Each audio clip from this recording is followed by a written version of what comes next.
قدیم دنیا کے 7 عجائبات میں سے ایک ہے زیوس کا مجسمہ، دا اسٹیچو آف زیوس۔ اولمپیا میں واقع زیوس کا مجسمہ دنیائے قدیم کے 7 کلاسیکی عجائبات میں سے ایک تھا۔ یہ عجوبہ واقعی دیکھنے کے لائق تھا۔ وہ عمارت جس میں یہ تھا آج کے دور کی ایک 4 منزلہ عمارت جتنی بلند تھی، اور مجسمہ اس کے بیشتر حصوں کو گھیرے ہوئے تھا، یہاں تک کہ اس کا سر چھت سے ٹکراتا تھا۔ وہ مندر جس میں یہ مجسمہ تھا اولمپیا سے تعلق رکھتا تھا، جو یونان کے مغربی ساحل پر واقع ہے اور ایتھنز کے مغرب میں 150 کلومیٹر کے فاصلے پر ہے۔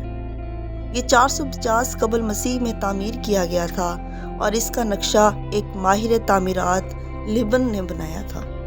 یہ قدیم یونانی ڈورک طرز تعمیر کا سادہ نمونہ تھا، اتنا سادہ کہ بالکل ایک عام عمارت دکھائی پڑتا، لہٰذا اس کی تعمیر نو کے بارے میں سوچا گیا۔ مجسمے کی تعمیر کا مقدس فریضہ ایتھنز کے مجسمہ ساز فیڈیاس کو سونپا گیا، جس نے 440 قبل مسیح زیوس کے مجسمے پر کام شروع کیا۔ فیڈیاس نے سونے اور ہاتھی دانت سے بڑے بڑے مجسمے بنانے کا ایک طریقہ متعارف کروایا تھا۔ اس طریقے کے مطابق لکڑی کا ایک ڈھانچہ بنا کر اس کے بیرونی حصے کو کسی دھات یا ہاتھی دانت سے ڈھک دیا جاتا۔ جب زیوس کا مجسمہ تیار ہو گیا تو وہ بمشکل ہی مندر میں سما سکا۔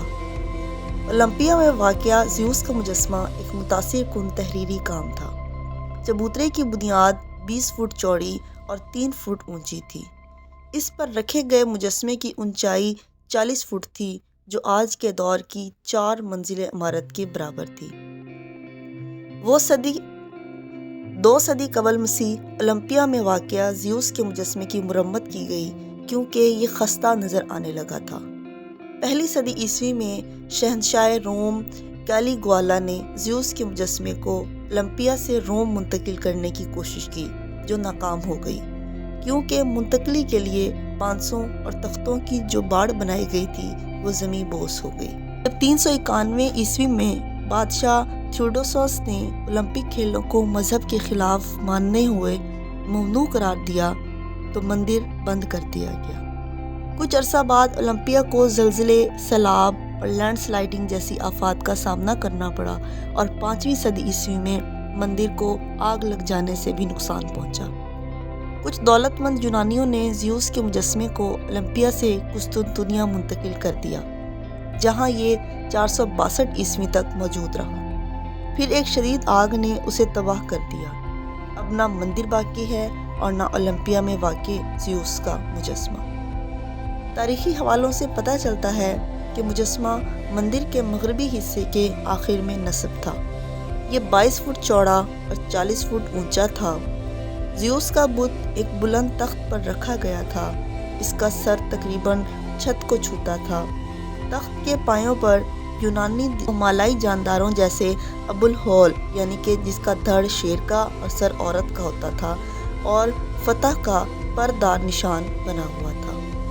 مندر کے تقریباً تمام رقبے پر پھیلا ہوا ہونے کی وجہ سے مجسمہ اپنی اصل جسامت سے کہیں بڑا دکھائی دیتا تھا۔ مجسمے کے دائیں طرف نائک یعنی کہ فتح کی دیوی کی مورتی تھی، جس میں قسم قسم کی دھاتیں جڑی گئی تھیں، اور سر پر ایک عقاب بنا ہوا تھا۔ شاید مجسمے سے زیادہ متاثر کن اس کا تخت تھا، جسے بنانے میں سونا، آبنوس اور ہاتھی دانت کا استعمال کیا گیا تھا، اور اس میں قیمتی پتھر بھی جڑے ہوئے تھے۔ تخت پر یونانی دیوتاؤں اور مقدس اساطیری جانوروں جیسے ابو الہول یعنی کہ اسفنکس کی اشکال کندہ کی گئی تھی۔ مجسمے کی کھال ہاتھی دانت کی تھی، جبکہ داڑھی، بال اور چوغا سونے کے تھے۔ اس کی تعمیر لکڑی کے ڈھانچے پر سونا اور ہاتھی دانت مڑ کر کی گئی تھی۔ چونکہ اولمپیا کا موسم نم آلود رہتا تھا، اس لیے ضروری تھا کہ مجسمے کی بہت دیکھ بھال کی جاتی۔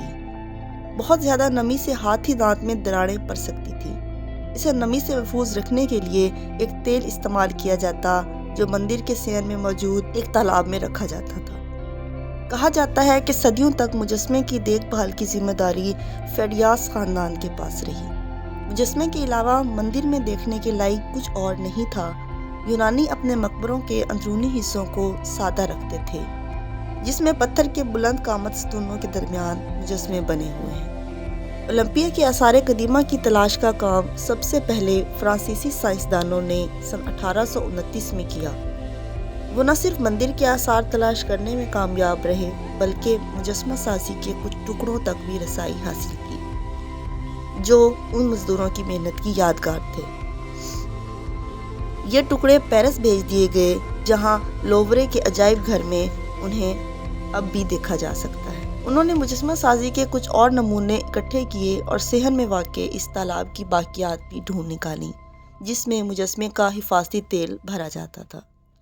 سن 1950 میں آثار قدیمہ کی ایک ٹیم نے ایک عیسائی چرچ کے نیچے وہ ورکشاپ تلاش کر لی جہاں مجسمہ ساز فیڈیوس کام کیا کرتا تھا۔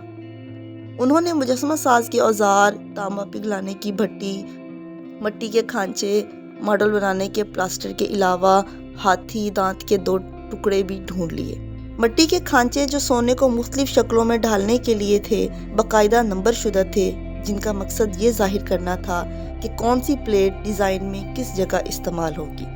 مندر میں سوائے چند ستونوں کے کچھ باقی نہیں رہ گیا۔ زیوس کا مجسمہ جو اس جگہ کی حیرت انگیز چیز تھا اب تو اس کا کچھ بھی باقی نہیں ہے۔ آپ کو میری یہ ویڈیو پسند آئی ہو تو اس کو شیئر کریں، لائک کریں اور میرے چینل کو سبسکرائب کریں۔